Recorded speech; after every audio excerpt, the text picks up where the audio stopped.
The loan app trapped Naomi sat frozen on the edge of her couch in her Manchester flat, clutching her phone like it might explode. The screen glowed with chaos. 32 missed calls, 18 unread messages. Most from names she knew too well. Mum, Aunt Scylla, her boss at the design agency, even the school group chat. Her heart pounded like a drum inside a locked box. Ring, ring, ring. She watched it vibrate across the coffee table like it was possessed. Her mum again. She finally picked up, bracing herself. Naomi. Her mum's voice crackled through the speaker, equal parts confused and horrified. What is going on? Why would you send something like that? Naomi's stomach flipped. I didn't, she managed, but her throat felt like it had closed. Mum, I swear I didn't. You've got to sort this. People are talking. The line went dead. Naomi's hands trembled. She stared at her messages on from Aunt Scylla just read. I don't know what's happening, but this isn't you. Please call me. Another from her client, highly unprofessional. I won't be working with you again. And then she saw it. A forwarded image. Her face, yes, but her body edited, distorted, bare, fake, but real enough. She felt the blood drain from her face. Her stomach lurched. She whispered into the quiet room, her voice barely a thread. What have I done? Outside, a garbage truck clattered past. Inside, Naomi's world was crumbling. Her chest tightened as the truth pressed in. This wasn't some prank. This was planned. This was blackmail, and she had no idea how far it would go. Just a week ago, Naomi was staring at an empty fridge and a final warning notice from her landlord pinned to her door. Rent, due in 2 days.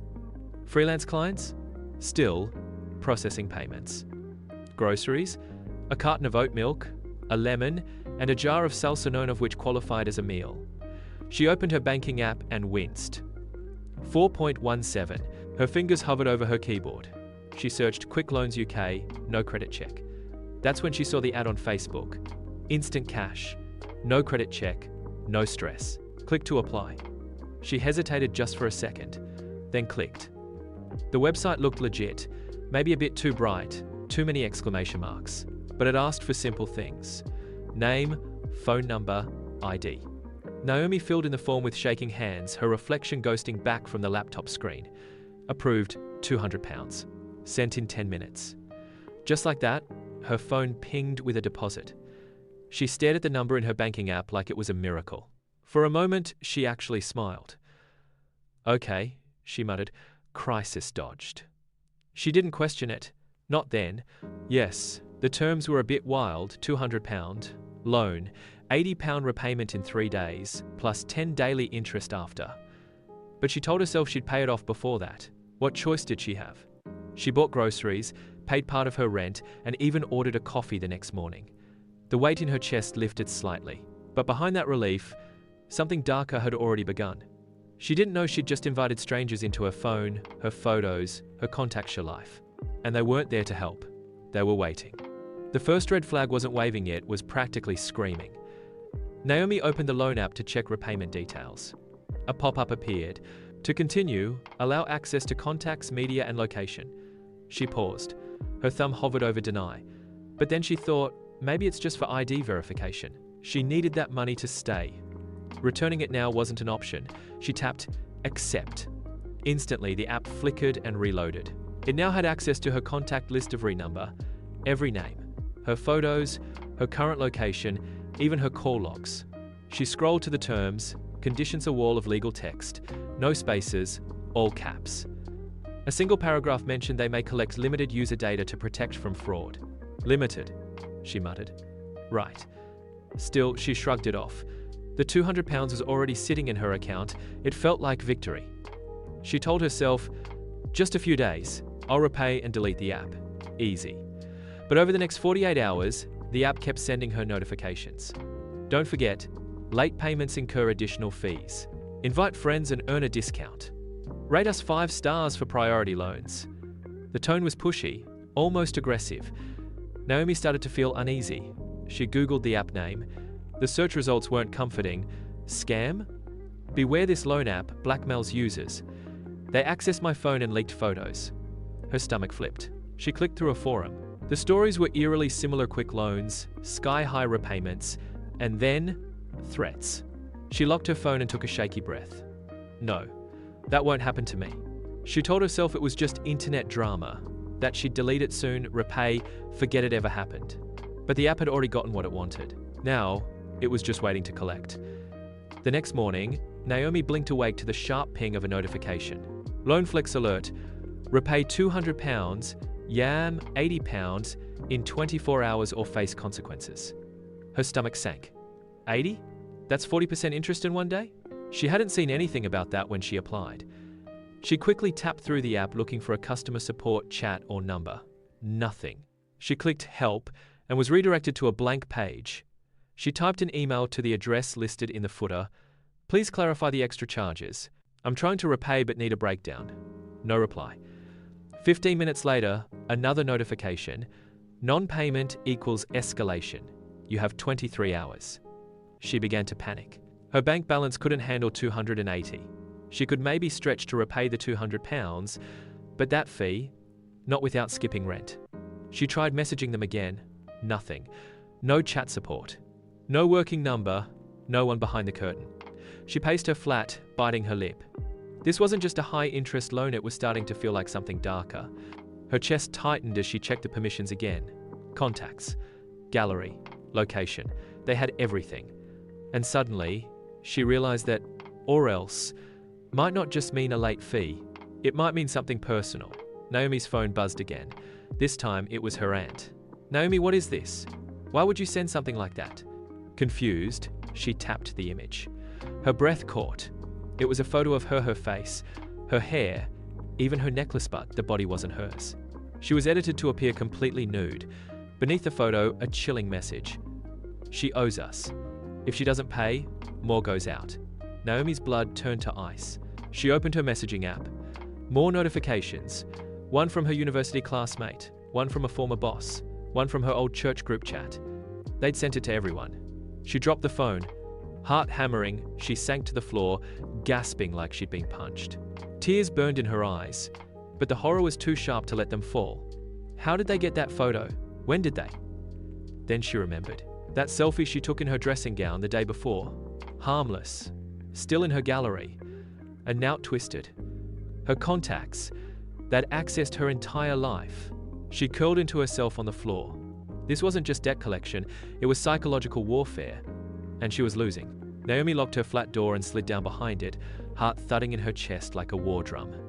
She'd shut the curtains, switched off the lights, even turned her phone to silent, but the buzzing continued like an angry swarm on the floor beside her. She picked it up with trembling fingers.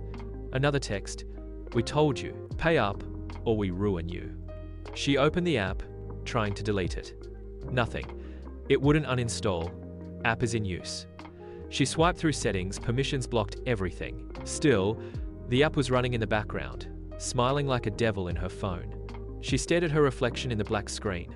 Eyes bloodshot, face pale, jaw tight. A thought crept in. Maybe I should just send the money. She opened her bank app, calculated how much she had left. 117. Not enough. But if she borrowed from a friend? Took out a payday loan? Wait, what if they ask for more after that? Her stomach flipped. It wasn't about the money anymore. They had control now. She slammed the phone onto the couch and buried her face in her hands. How did this happen? She was smart, cautious. She read privacy settings, didn't click spammy links. But desperation had a voice that whispered, just this once.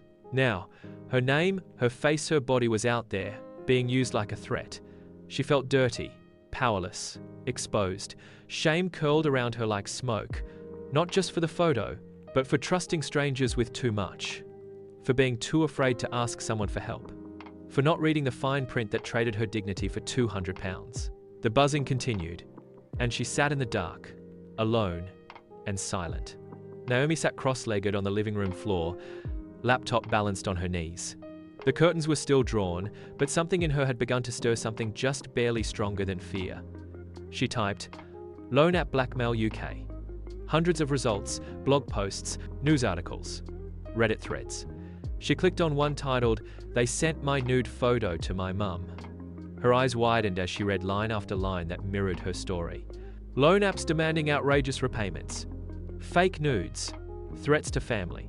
Emotional blackmail. One user wrote, "You're not alone, and you can fight back." Naomi exhaled for the first time in hours. She followed a link to a forum, Real People, Real Cases. Victims who reported the apps shared screenshots, named and shamed them. Someone posted, "Report to action fraud. They'll take it seriously." Naomi clicked open the site and filled out a detailed report. Step by step, she uploaded screenshots of texts, permissions she'd granted, and the doctored image. Then she filed a complaint to the Information Commissioner's Office, ICO, the UK body for data protection. It felt like climbing out of quicksand. Later, a calm but firm voice on the other end of the police helpline said, "You're not alone, Naomi. This is organized extortion. You did the right thing." Her hands trembled not from fear now, but release. She wasn't some careless fool. She'd been targeted. But now, she was fighting back. The app still buzzed. The threats still came. But she was no longer just reacting. She was documenting. She was reporting. She was reclaiming control. Naomi stared at the empty space where the app icon used to sit.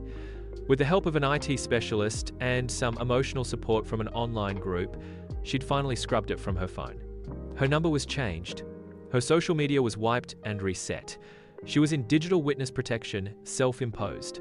But something inside her had shifted. She joined a digital safety campaign anonymously at first. Just typing her experience into the forum felt like peeling off a heavy coat she didn't realize she was wearing. Her post got replies, "This happened to me too. You're brave. Thank you." Soon she was invited to speak at community events. No cameras, just her voice, and a story that now belonged to more than just her.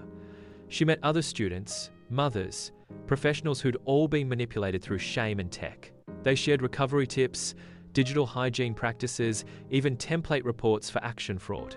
A silent army growing louder. She began to heal. Not because the trauma disappeared, but because she gave it purpose. Now when she scrolls online and sees ads for quick loans, no checks, she reports them. Every time. And sometimes, she smiles knowing someone might be spared. It wasn't just about the money, it was about fear, shame, control. But I'm done being silent. These scams work because we hide. I won't hide anymore. If you've been targeted, know this. You're not weak. You were preyed on. And now, you get to rise. Moral lesson. Shame silences victims. Speak up. You're not alone. No app has the right to own your peace of mind. Follow for more stories.